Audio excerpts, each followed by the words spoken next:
안녕하세요. 3월 11일 KB 리서치 모닝 미팅 시작하겠습니다. 먼저 전일 증시 동향입니다. 태윤선 의원입니다. 네, 어제 코스피는 0.27% 상승, 코스닥은 0.26% 하락했습니다. 파월 연준 의장의 경제 낙관에 힘입어서 안정적인 흐름을 보였지만 매수 주체 부재로 코스피의 상승폭은 제한적이었습니다. 업종별로는 정유주가 중국 경기 부양 기대감과 러시아의 대형 정유소 시설 손상 소식에 강세를 보였습니다. SK이노베이션이 6%대, S-오일이 8%대 급등했습니다. 또 방산주는 업종 내 종목별로 순환매가 나타났는데 11일 미국과 우크라이나의 고위급 회담이 예정되어 있어서 휴전과 유럽 방위비 증액 기대감이 유효한 상황입니다. 반면에 철강주는 오는 12일부터 미국이 예외 없이 철강, 알루미늄에 대해서 25% 관세를 부과하기로 함에 따라서 약세를 보였습니다. 또 엔터와 화장품 등은 2월 중국 소비가 당국의 내수 진작 의지 표명에도 부진하게 발표됨에 따라서 하락했습니다. 중국 CPI가 전년 대비 0.7% 하락했는데 2024년 1월 이후에 처음으로 마이너스 전환했고 PPI는 마이너스 2.2% 기록했는데 29개월 연속 하락세를 보이고 있습니다. 다음은 미국 증시입니다. 트럼프 대통령이 관세 정책 강행을 위해서 경기 침체와 최근 증시 조정을 용인하겠다는 듯한 발언을 하면서 증시가 급락했습니다. 나스닥 지수가 4% 하락했는데 4% 이상인 경우는 2022년 9월 5.16% 하락한 이후에 처음입니다. M7 종목도 모두 큰 폭으로 하락했습니다. 그 가운데 테슬라가 15%대 급락을 했는데 주요국의 자동차 판매량이 급감하고 1분기 인도량 전망이 하향되는 등 약 5년 내에 최대 낙폭을 기록을 했습니다. 또 뉴욕 연은 조사에서 1년 후 재정 상황이 악화할 것이라고 전망한 미국 소비자 비율이 27.4%로 15개월 내에 최고치를 기록했습니다. 미국 10년물 국채 금리도 8.8bp 급락했습니다. 트럼프발 경기 침체 우려로 5월 FOMC 회의에서 금리가 인하될 확률이 어제 36%에서 47%까지 상승을 했습니다. 한편 차기 캐나다 총리에 선출된 마크 카니 당선인이 미국 관세에 매우 강경한 편으로 향후 양국의 갈등 심화가 전망이 됩니다. 미국 스태그플레이션 우려가 심화된 만큼 이번 주에 발표되는 미국 CPI, 소비자 심리지수 등 경제지표 결과의 중요도가 높아질 전망입니다. 이상입니다. 네, 트럼프의 관세 정책 강행 시사에 따른 경기 침체 우려감이 부각되면서 미국 증시가 큰 폭으로 하락을 했습니다. 특히 나스닥이 4% 이상 크게 하락하는 모습이었습니다. 네, 다음은 디지털 자산 동향이죠. 다이아 KB 브리프 한번 살펴보겠습니다. 김지원 의원입니다. 네, 안녕하세요. 가상자산 담당 김지원입니다. 지난 6일에 트럼프 대통령이 비트코인 전략 비축 행정명령에 서명을 했습니다. 내용은 정부가 형사 및 민사자산 압류를 통해서 획득한 비트코인의 매각을 금지하는 내용이 담겼고요. 또한 재무부와 상무부가 예산을 들이지 않고 추가로 비트코인을 확보하는 계획을 수립하고 비트코인 이외의 암호화폐들도 보관하도록 하는 내용이 포함되어 있습니다. 현재 미국 정부는 약 170억 달러, 약 20만 개 정도의 비트코인을 가지고 있고 추가로 약 4억 달러 규모의 알트코인도 보유하고 있는 것으로 알려집니다. 향후 미국 정부가 보유한 비트코인은 전략적 비트코인 준비금이라는 계좌를 통해서 관리되고 비트코인을 제외한 알트코인은 미국 디지털 자산 비축금 계좌를 통해서 관리될 예정입니다. 시장에서는 긍정과 부정의 반응이 엇갈리고 있습니다. 당초 시장에서는 신시아 루미스 상원의원의 비트코인 액트 법안을 기반으로 미국 정부가 적극적으로 비트코인 매입을 할 것을 기대했습니다. 그러나 시장 기대와 달리 미국 정부가 추가적인 부채나 재정 적자를 발생시켜서 가상화폐를 적극적으로 매입하지는 않는다는 점이 실망감을 키웠습니다. 이에 비트코인은 6일 고점 대비해서 13% 넘게 하락했었고 또한 ETF에서는 7억 240만 달러가 유출됐습니다. 반면에 비트코인 전략적 비축이 공식적인 행정명령을 통해서 공식화되었다는 점과 미국 정부가 보유한 비트코인들을 매도하지 않겠다고 한 점은 긍정적으로 해석해 볼 수 있는 부분이다라고 하겠습니다. 특히 재무부와 상무부가 납세자의 부담이 없는 범위 내에서 추가로 비트코인을 축적할 수 있는 새로운 방법을 모색할 것이라고 언급한 점이 일단 시장에는 실망감을 키우긴 했는데요. 이는 오히려 반대로 생각하면 의회의 승인 절차와 관련한 관련한 불확실성을 없애고 암호화폐 비축을 추진할 수 있다는 점에서 정책의 의미에 조금 더 집중할 필요가 있겠습니다. 감사합니다. 네, 트럼프 대통령이 지난 6일이죠. 비트코인 전략 비축 행정명령에 서명을 했습니다. 그 시장에서는 이제 엇갈린 시장 반응인데 미국 정부가 적극적으로 비트코인을 매입할 것으로 기대를 했지만 사실은 몰수 절차를 통해 확보된 자산 외에는 추가적인 자산을 비축용으로 확보하지 않는다는 그런 내용이었습니다. 즉 실망감이 커졌습니다.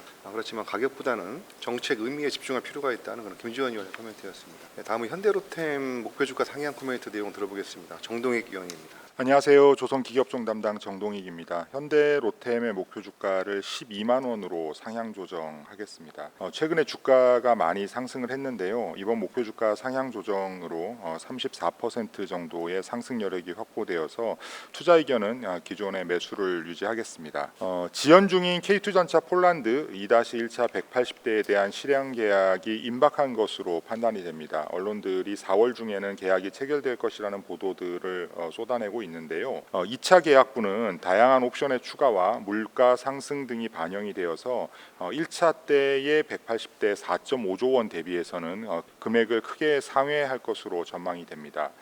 또한 이와 별도로 군안전차, 교량전차, 장애물 개척전차 등도 계약이 성사될 전망인데요. 포탄과 군수지원 등까지 포함할 경우에 전체 계약 규모는 최소 7조 원에서 최대 9조 원에 이를 전망입니다. 또한 상반기 말에는 차 계약도 예상이 되어서 수주 모멘텀이 지속될 것으로 전망이 됩니다.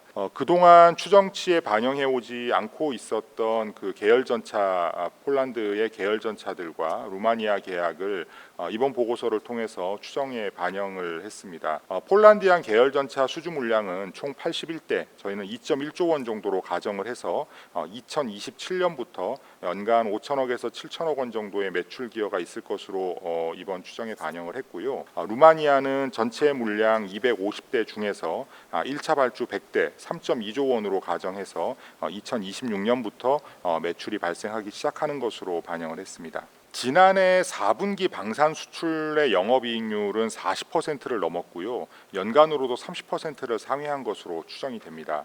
세계 최고 수준의 성능에도 불구하고 경쟁 제품들과의 가격 차이가 현저해서 생산 물량이 증가하고 생산성도 향상이 되고 또 고정비 부담이 이에 따라서 감소하는 상황들이 지속될 전망이어서 수출 부분의 높은 수익성은 장기 지속될 것으로 전망이 됩니다. 올해 들어서도 주가 상승률이 높지만 이에도 불구하고 지속적인 관심이 필요할 것으로 판단이 됩니다. 이상입니다. 네, 현대로템 12개월 목표 주가를 기존 82,500원에서 12만 원으로 45.5% 상향 조정하겠습니다. 지연 중인 K2전차 폴란드 2-1차 180대에 대한 실행 계약이 임박한 것으로 보여지고 그리고 상반기 말에는 100대 규모로 예상되는 루마니아 1차 계약도 예상돼 수주 모멘텀이 지속될 것으로 전망이 됩니다. 그리고 그동안 추정치에 반영하지 않았던 군안, 교량, 장애물 개척 전차 등 폴란디안 계열 전차들과 루마니아 1차 계약을 추정치에 반영을 했습니다. 방산 수출의 높은 수익성은 장기간 지속될 것으로 전망이 됩니다. 자세한 내용은 레포트를 참조 부탁드립니다. 다음은 현대건설 업데이트 보고서입니다. 장문준 의원입니다.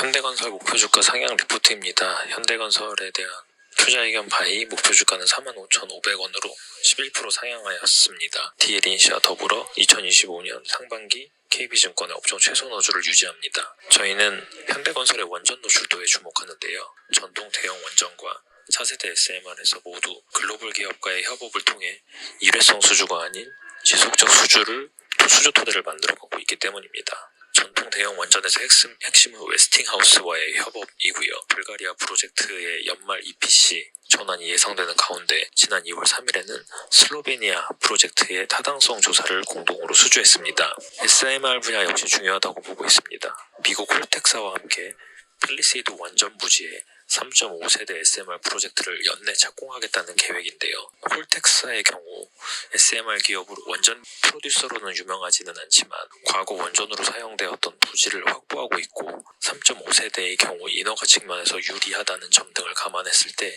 이 분야에서의 성과를 유심하게 지켜볼 필요가 있다고 보고 있습니다. 자세한 내용은 리포트 참고 부탁드립니다. 현대건설 투자 의견 바이를 유지하고 목표 주가를 45,500원으로 상향 조정하겠습니다. DLENC와 더불어서 KB증권의 2025년 상반기 최선호주로 유지를 하도록 하겠습니다. 특히 현대건설의 원전 노출도에 주목해야 될 것으로 보여지는데요. 전통 대형 원전과 차세대 SMR 모두에서 글로벌 기업들과 협업을 통해서 일회성 수주가 아닌 지속적인 수주 토대를 만들어가고 있는 것으로 보여집니다. 전통 대형 원전에서는 웨스팅하우스와 협업인 거고, 그리고 SMR에서는 미국 홀텍사와 함께 필리세이드 원전 부지에서 3.5세대 SMR 프로젝트를 연내 착공한다는 계획이 있습니다. 그래서 원전 노출도에 계속 노출되고 있는 그런 현대건설에 대한 관심이 필요해 보입니다. 다음은 인터넷 포털 게임 3월 동향 살펴보겠습니다. 이선화 의원입니다. 안녕하세요. 인터넷 게임 담당 이선아입니다. 깨비인게임 3월 월보 말씀드리겠습니다. 이커머스 플랫폼의 경우 1월 명절 특수가 끝나면서 GMV가 전월 대비해서는 7.5% 감소하는 흐름을 보였습니다. 특이점으로는 쿠팡과 네이버의 GMV 격차가 줄어들고 있는데요. 이제 쿠팡과 네이버의 GMV 격차는 점점 더 줄어들 것으로 예상을 합니다. 특히나 3월 12일 네이버가 플러스 스토어를 오픈하면서 이 격차는 더욱 줄어들 것으로 예상을 하고 있습니다. 한편 스타컴의 GMV는 횡보 중인데요. 유료 멤버십 쓱배송 클럽 재정비에 따른 펀더멘탈 강화와 홈플러스의 기업 회선 시청에 따른 고객 흡수 효과가 향후 기대가 됩니다. SNS 플랫폼의 경우 MAU 1위인 유튜브와 카카오톡 간의 격차가 확대되는 흐름이 고착화되고 있는데요. 지난해 2월 이 차이가 31만 명에 불과했다면 올해 2월에는 117만 명 수준까지 벌어지면서 카카오의 이용자 수가 계속 줄어들고 있는 것으로 확인이 되고 있습니다. 한편 틱톡 라이트가 출시가 되면서 국내 시장에서 급성장하고 있는데요. 틱톡 라이트는 현금화할 수 있는 포인트를 지급하는 파격적인 보상으로 지난 1월 MAU가 479만 명을 달성하면서 역대 최대 수치를 기록했습니다. 콘텐츠 플랫폼의 경우 웹툰 전반에서 MAU가 감소되는 추세를 확인했는데요. 매출액 같은 경우에는 네이버 합산 매출액은 증가했지만 카카오 스토리의 합산 매출액은 감소하는 흐름을 보였습니다. 활성 유저 수는 계속 하락하고 있는데요. 네이버 웹툰은 작년 10월부터 불거진 불매운동 논란이 지속이 되고 있고 카카오 웹툰은 1월 명절 이벤트의 높은 기저로 인해서 2월에 MAU가 감소한 것으로 보입니다. 스트리밍 플랫폼 같은 경우에는 치즈직이 수배 MAU를 역전한 이후에 그 격차가 더욱 벌어지고 있습니다. 2월 주요 모바일 게임 신작으로는 위메이드의 레전드 오브 이미르가 있는데요.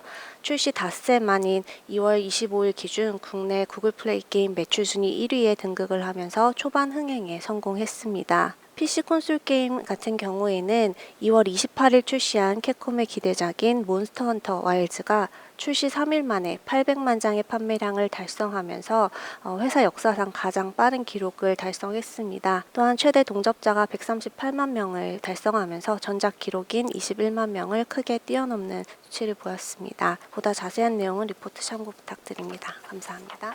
인터넷 포털게임 2월 동향을 살펴봤는데 크게 이커머스, SNS, 콘텐츠, 모바일 게임, PC 콘솔 게임입니다. 그래서 콘텐츠를 살펴보게 되면 웹툰 플랫폼 전반에서 MAU가 감소되는 그런 동향이 나타났고 모바일 게임에서는 그 위메이드의 레전드 오브 이미르가 출시 닷새 만에 국내 매출 순 1위에 등극하며 초반 흥행에 성공했다는 내용입니다. 그래서 자세한 내용은 레포트를 참조 부탁드립니다. 자, 오늘 마지막 기업 지오소프트 업데이트 보고서입니다. 김영겸 의원입니다. 네, 지오소프트에서 말씀드리겠습니다. 2024년 실적 리뷰이고요. 2024년은 매출액 5,472억 원, 영업이익 291억 원으로 영업이익은 91.3% 전년 대비 증가했고요. PM은 5.3%를 기록을 했습니다. 특히 핵심 자회사인 오아시스 지분 55.27%를 보유하고 있는데요. 24년 잠정 매출 5,122억 원, 영업이익 222억 원으로 전년 대비 74.8% 증가를 했고요. 회원 수는 2023년 말 168만 명에서 24년 말에 196만 명, 올해 2월까지 200만 명을 돌파하고 있는 그런 모습입니다. 2025년은 외형 확장이 기대가 되는데요.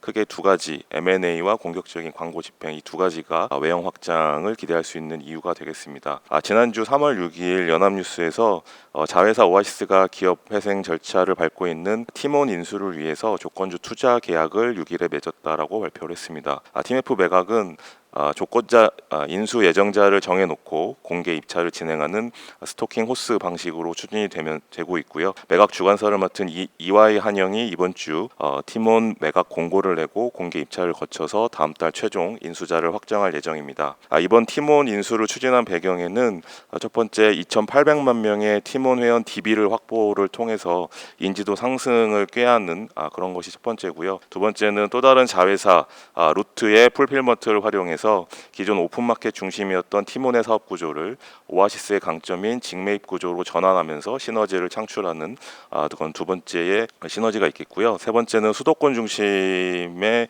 영업에서 전국구 이커머스를 확장하는 계기로 활용될 것으로 전망이 되기 때문에 오아시스가 추진을 하고 있는 상황입니다. 오아시스는 지난해 11번가 인수를 추진하다가 무산이 되었고요. 이번 팀원 인수에 참여하면서 외형 확장의 진심인 모습으로 판단이 됩니다. 또한 3월부터 네이버 메인 화면 광고를 시작을 했는데요.